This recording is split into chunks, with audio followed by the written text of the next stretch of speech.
So let me tell you a story about an 8-year-old boy. Last summer, he was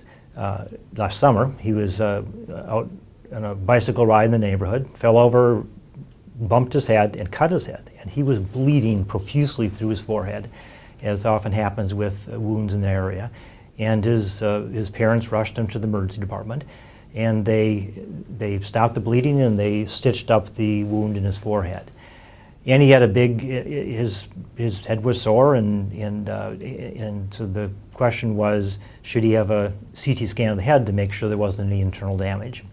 And in this emergency room, they went through the right process. There's a well-established clinical prediction rule where you ask a number of questions about the headache and loss of consciousness and double vision and so on.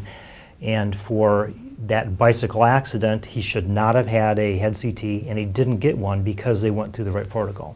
But every day, dozens and dozens and dozens of children get head CT scans for minor head trauma that should never be performed.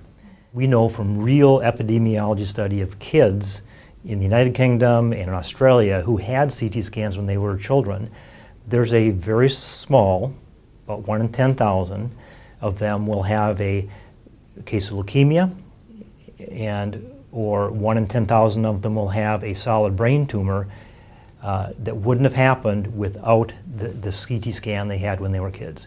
So we know there's a very small but measurable risk, and we know it's totally avoidable in these kids if we follow the clinical prediction rules and common sense of using ultrasound.